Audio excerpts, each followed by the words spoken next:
ನಮಸ್ಕಾರ, ಇದು dear doctor ವಿಶೇಷ ನೇರ ಪ್ರಸಾರದ ಕಾರ್ಯಕ್ರಮ. ನಾನು ಚಂದನ್ ಶರ್ಮಾ. ನಾವು ನಮ್ಮ ಡಿಯರ್ ಡಾಕ್ಟರ್ ಪ್ರೋಗ್ರಾಮಲ್ಲಿ ಸಾಕಷ್ಟು ವಿಚಾರಗಳ ಬಗ್ಗೆ ಇನ್ಸೈಟ್ಸನ್ನು ಪಡ್ಕೊಳ್ಳುವಂಥ ಕೆಲಸವನ್ನು ಸುಮಾರು ಎಪಿಸೋಡ್ಸ್ಗಳಿಂದ ಮಾಡ್ಕೊಂಡು ಬರ್ತಾ ಇದ್ದೇವೆ.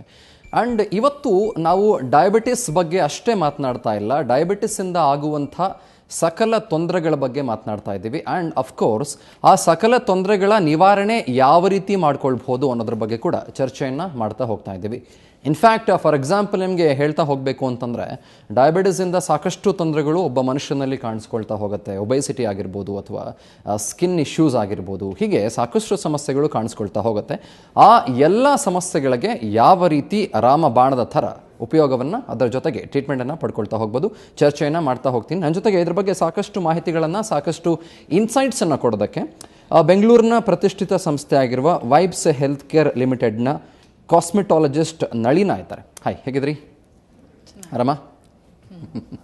ಓಕೆ. ಹಾಗೆ ವೈಬ್ಸ್ ಹೆಲ್ತ್ ಕೇರ್ ಲಿಮಿಟೆಡ್ನ ನ್ಯೂಟ್ರಿಷನಿಸ್ಟ್ ಆಗಿರುವ ಗಾಯತ್ರಿ ಕೂಡ ಇದ್ದಾರೆ. ನಮಸ್ತೆ. ನಮಸ್ತೆ. ಗಾಯತ್ರಿ, ಡಯಾಬಿಟಿಸ್ ನಾವು ಸಾಕಷ್ಟು ತುಂಬ ಸಾಮಾನ್ಯವಾಗಿ ಕೇಳುವಂತಹ ಒಂದು ಟರ್ಮ್ ಅದು. ಆ್ಯಂಡ್ ಇತ್ತೀಚಿನ ದಿನಮಾನಗಳಲ್ಲಿ ಸುಮಾರು ಜನಕ್ಕೆ ಡಯಾಬಿಟಿಸ್ ಅನ್ನೋವಂಥ ಒಂದು ಕಾಯಿಲೆ ಕಾಡ್ತಾನೆ ಇದೆ.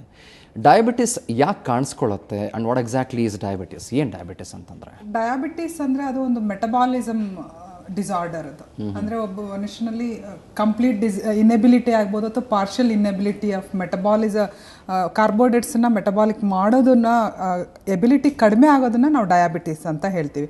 ಅಂದರೆ ದೇಹದಲ್ಲಿ ಶುಗರ್ ಲೆವೆಲ್, ಇನ್ಸುಲಿನ್ ಅಬ್ಸಾರ್ಪ್ಷನ್ ಅಥವಾ ಕಡಿಮೆ ಆಗಿಬಿಟ್ಟು ಶುಗರ್ ಲೆವೆಲ್ ಜಾಸ್ತಿ ಆಗುತ್ತೆ, ಗ್ಲೂಕೋಸ್ ಲೆವೆಲ್ ಜಾಸ್ತಿ ಆಗೋದು. ಸೊ ಅದು ಆ ಕಾರ್ಬೋಹೈಡ್ರೇಟ್ಸನ್ನ ಮೆಟಬಾಲಿಕ್ ಮಾಡಲಿಕ್ಕೆ ತೊಂದರೆ ಆಗೋದ್ರಿಂದನೇ ಅವ್ರಿಗೆ ಗ್ಲೂಕೋಸ್ ಲೆವೆಲ್ ಇನ್ಕ್ರೀಸ್ ಆಗೋದು. ಸೊ ಅದನ್ನೇ ನಾವು ಡಯಾಬಿಟಿಸ್ ಅಂದರೆ ಅದರ ತೊಂದರೆಗಳೆಲ್ಲ ಒಂದೊಂದಾಗಿ ಸಿಂಪ್ಟಮ್ಸ್ ಕಾಣ್ಲಿಕ್ಕೆ ಶುರುವಾಗುತ್ತೆ. ಸೊ ಕೆಲವರು ಅದನ್ನು ಐಡೆಂಟಿಫೈ ಮಾಡೋದನ್ನ ನಿಧಾನ ಮಾಡ್ತಾರೆ. ಸೊ ಅದು ನನ್ನ ದೇಹದಲ್ಲಿ ಇದು ಬಂದಿದೆ ಅನ್ನೋದನ್ನು ಕೂಡ ಐಡೆಂಟಿಫೈ ಮಾಡಲಿಕ್ಕೆ ನಿಧಾನ ಮಾಡ್ತಾರೆ.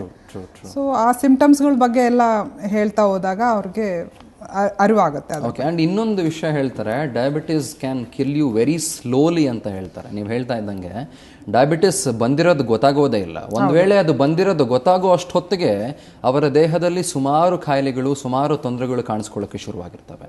ಆ್ಯಂಡ್ ಫಾರ್ ಎಕ್ಸಾಂಪಲ್, ಈಗ ಡಯಾಬಿಟಿಸಿಂದ ಏನೇನು ತೊಂದರೆಗಳು ಕಾಣಿಸ್ಕೊಳ್ಳುತ್ತವೆ ಅಂತ ನೋಡೋದಾದ್ರೆ, ಏನು ತೊಂದರೆಗಳು ಕಾಣಿಸ್ಕೊಳ್ಳುತ್ತೆ ಯೂಶಲಿ ಡಯಾಬಿಟಿಸಿಂದ? ಡಯಾಬಿಟಿಸಿಂದ ಅವ್ರಿಗೆ ಯೂರಿನರಿ ಇದು ಜಾಸ್ತಿ ಆಗ್ಬೋದು ಅವ್ರಿಗೆ.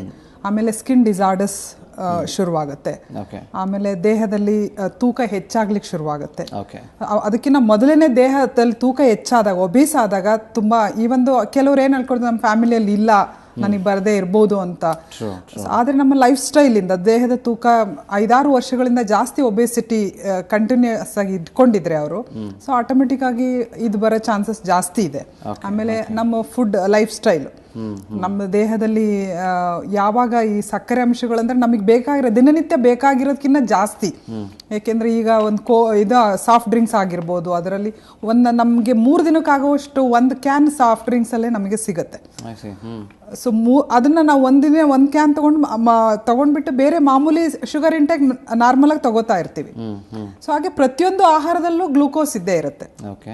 ಅದರಲ್ಲಿ ಈ ಥರ ನಾವು ಸಾಫ್ಟ್ ಡ್ರಿಂಕ್ಸ್, ಏರಿಯೇಟೆಡ್ ಡ್ರಿಂಕ್ಸು ಅಥವಾ ಇನ್ನು ಬೇರೆ ಆಲ್ಕೋಹಾಲ್ ಆಗಿರ್ಬೋದು, ಅದೆಲ್ಲ ಅದನ್ನು ಚಾಕ್ಲೇಟ್ಸ್ ಆಗಿರ್ಬೋದು, ಇದೆಲ್ಲ ತಗೊಂಡಾಗ ನಮಗೆ ಎಷ್ಟು ಕ್ವಾಂಟಿಟಿ ಶುಗರ್ ನಮಗೆ ಸೇರುತ್ತೆ ದೇಹದಲ್ಲಿ ಅನ್ನೋದೊಂದು ಅರಿವಿಲ್ದೇ ನಾವು ತಗೊಳ್ತಾ ಇರ್ತೀವಿ. ಇದರಿಂದನೂ ಕೂಡ ನಮಗೆ ಡಯಾಬಿಟಿಸ್ ಒಂದು 20% ಆದಷ್ಟು ಬೇಗ ಬರಲಿಕ್ಕೆ ಚಾನ್ಸಸ್ ಜಾಸ್ತಿ ಇರುತ್ತೆ. So we have to watch out ಅಂತೀರಿ. ನಾವೇನು ತಿಂತೀವಿ, ಏನು ಕುಡಿತೀವಿ, ಅದ್ರ ಬಗ್ಗೆ ಸ್ವಲ್ಪ ಗಮನ ಇರಬೇಕು ಅಂತೀರಿ. ಮನುಷ್ಯನಿಗೆ ಪ್ರತಿನಿತ್ಯ ಬೇಕು, ಗ್ಲೂಕೋಸ್ ಲೆವೆಲ್ ಬೇಕು, ಆದ್ರೆ ಎಷ್ಟಿರಬೇಕು ಅದಕ್ಕಿಂತ ಜಾಸ್ತಿ ಆದಾಗ ಈ ತೊಂದರೆ ಬರುತ್ತೆ. ಅಂಡ್ ಇಫ್ ಇನ್ ಕೇಸ್ ಅದು ಬೇರೆ ಯಾರಿಗಾದ್ರೂ ಇದೆ ಅಂತಂದ್ರೆ, ಅಥವಾ ಫಾರ್ ಎಕ್ಸಾಂಪಲ್ ನಮ್ಮ ತಂದೆಗಿದೆ, ನಮ್ಮ ತಾಯಿಗಿದೆ ಅಂತಂದ್ರೆ, it's really better to have a check with the doctor ವರ್ಷಕ್ಕೆ ಒಂದ್ಸಲನೋ ಅಥವಾ genetically chances are there. So apart from that our lifestyle, food intake, so ಅದೆಲ್ಲ ಆಮೇಲೆ ವ್ಯಾಯಾಮ ಮಾಡಬೇಕು. ಸೊ ಇದೆಲ್ಲ ಈಗೆಲ್ಲ ಅದೆಲ್ಲ ಕಡಿಮೆ ಆಗ್ತಾ ಇರೋದ್ರಿಂದ ಇದು diabetes very lifestyle is like that. ತುಂಬಾ ಹೆಕ್ಟಿಕ್, ಪೊಲ್ಯೂಷನ್ ಎಕ್ಸೆಟ್ರಾ ಎಕ್ಸೆಟ್ರಾ, ಬೆಳಗ್ಗೆ ಲೇಟಾಗಿ ಹೇಳೋದು, ರಾತ್ರಿ ಲೇಟಾಗಿ ಮಲಗೋದು. All right. Okay. And Nalina, diabetes ಬಗ್ಗೆ ಮಾತನಾಡ್ತಾ ಇದ್ವಿ. ಆ್ಯಂಡ್ ಗಾಯತ್ರಿ ಸಾಕಷ್ಟು ಇನ್ಫಾರ್ಮೇಷನ್ಸ್ಗಳನ್ನು ಕೊಡ್ತಿದ್ರು, ಡಯಾಬಿಟಿಸ್ ಯಾಕೆ ಕಾಣಿಸ್ಕೊಳ್ಳುತ್ತೆ, ಅದರಿಂದ ಏನೇನು ತೊಂದರೆಗಳು ಕಾಣಿಸ್ಕೊಳ್ಳುತ್ತೆ ಅಂತ. When it comes to the vibes, ಡಯಾಬಿಟೀಸಲ್ಲಿ ಇನ್ಫ್ಯಾಕ್ಟ್ ನಾನು ಕೇಳಿರೋ ಪ್ರಕಾರ ಕಣ್ಣಿನ ತೊಂದರೆ ಕೂಡ ಕಾಣಿಸ್ಕೊಳ್ಳುತ್ತೆ. ಅವನ್ನೆಲ್ಲ ಹೊರತುಪಡಿಸಿ ವೈಬ್ಸಲ್ಲಿ ಈ ಡಯಾಬಿಟಿಸ್ ಇರುವಂಥ ಪೇಷಂಟ್ಸ್ಗೆ ಯಾವ ರೀತಿಯ ಸೌಲಭ್ಯಗಳು, ಯಾವ ರೀತಿ ಚಿಕಿತ್ಸೆಗಳು ಸಿಗುತ್ತೆ? ಡಯಾಬಿಟೀಸ್ ಇರೋರಿಗೆ ಮುಖ್ಯವಾಗಿ ಬೇಕಾಗಿರೋದು ತೂಕ ಕಡಿಮೆ ಮಾಡ್ಕೊಳ್ಳೋದು. Okay okay. ಅದಕ್ಕೆ ಬೇಕಾಗಿರೋಂಥ ಎಲ್ಲ ಥರ ಟ್ರೀಟ್ಮೆಂಟ್ಸು ನಮ್ಮ ಹತ್ರ ಇದೆ. ಈಗ ತೂಕ ಕಡಿಮೆ ಮಾಡ್ಕೊಳ್ಳೋದಕ್ಕೆ ಮುಂಚೆ ಎಲ್ಲರೂ ಯೋಚನೆ ಮಾಡ್ತಾರೆ, ನನಗೆ ಡಯಾಬಿಟೀಸ್ ಇದೆ ಅಥವಾ ಥೈರಾಯ್ಡ್ ಇದೆ ಅಥವಾ ಬೇರೆ ಯಾವುದೇ ಥರ ಮೆಡಿಕಲ್ ಇಶ್ಯೂಸ್. ಆ ರೀತಿ ಇರುವಾಗ ನಾನು ಈ ಥರ ಟ್ರೀಟ್ಮೆಂಟ್ಸ್ ತಗೋಬಹುದೋ ಇಲ್ವೋ ಅಂತ ತುಂಬ ಡೌಟ್ಫುಲ್ ಆಗಿರ್ತಾರೆ. ಸೊ ನಾವು ಹೇಳ್ತೀವಿ ವೈಬ್ಸಲ್ಲಿ ಯಾವುದೇ ಟ್ರೀಟ್ಮೆಂಟ್ ನಾವು ಕೊಡ್ತಿದ್ದೀವಲ್ಲ ಅದೆಲ್ಲ ಎಲ್ಲ ರೀತಿಯಿಂದನೂ ಸೇಫ್. ಡಯಾಬಿಟೀಸ್ ಇರೋರು ಕೂಡ ಆ ಟ್ರೀಟ್ಮೆಂಟ್ಸ್ ತಗೋಬಹುದು. No side effects. No side effects. Okay okay. Right. ಯಾವ ರೀತಿ ಚಿಕಿತ್ಸೆಗಳು ಸಿಗುತ್ತೆ, ಯಾವ್ಯಾವುದಕ್ಕೆಲ್ಲ ಚಿಕಿತ್ಸೆ ಸಿಗುತ್ತೆ ವೈಬ್ಸಲ್ಲಿ? ಮೆಟಬಾಲಿಕ್ ಡಿಸಾರ್ಡರ್ಸ್ ಅಂತ ಗಾಯತ್ರಿ ಮೇಡಮ್ ಹೇಳಿದ್ರು. ಈಗ ನಾವು ಕೊಡೋ ಟ್ರೀಟ್ಮೆಂಟ್ಸ್ ಅಲ್ಲಿ ನಿಮ್ಮ ಮೆಟಬಾಲಿಸಮ್ ಇನ್ಕ್ರೀಸ್ ಆಗುತ್ತೆ. ಸೊ ಆ ರೀತಿ ಟ್ರೀಟ್ಮೆಂಟ್ಸ್ ಇರುತ್ತೆ. ಅದ್ರ ಜೊತೆಗೆ ಡಯಾಬಿಟೀಸ್ ಇರೋರಿಗೆ AVT ಅಂದ್ರೆ ಅರೋಮಾವೇದ ಥೆರಪಿ ಅಂತ ಕೊಡ್ತೀವಿ. ಅದು ಹರ್ಬಲ್ ಪೌಡರ್ ಮಸಾಜ್.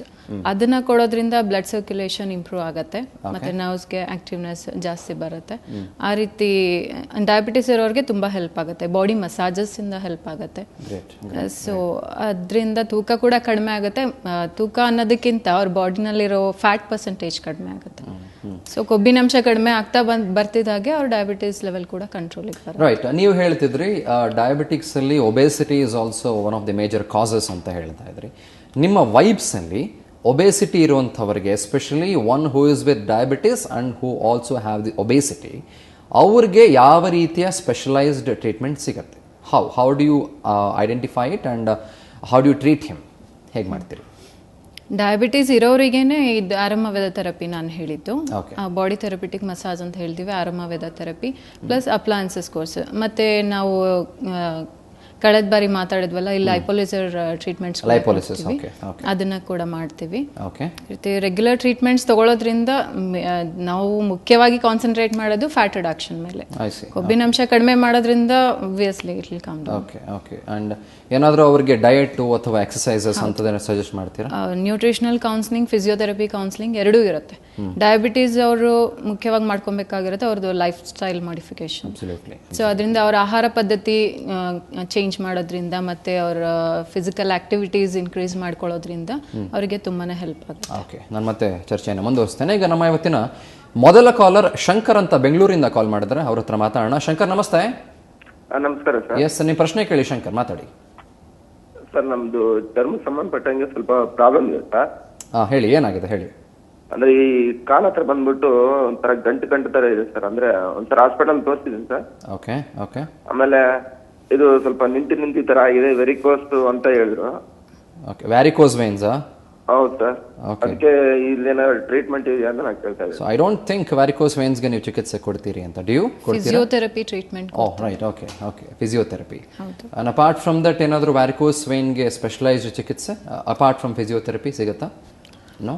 ಸ್ಪೆಷಲೈಸೇಷನ್ ಅಂತ ಹೇಳಿದರೆ actually it is related to heart.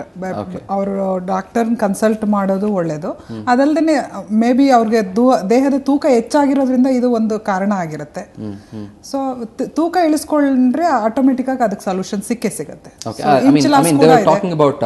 ಅವರು ಕಾಲಲ್ಲಿ ನನಗೆ ವ್ಯಾರಿಕೋಸ್ ವೇನ್ಸ್ ಆಗಿದೆ ಅಂತ ಹೇಳ್ತಿದ್ರು. ಹೌದು, ಅದಕ್ಕೆ over all body veins inter connection ಇದ್ದೇ ಇರುತ್ತೆ. ಸೊ ತೂಕ ಕಡಿಮೆ ಮಾಡ್ಕೊಂಡಾಗ ಅವ್ರು ಆಕ್ಟಿವ್ ಆಗ್ತಾರೆ ಅವಾಗ.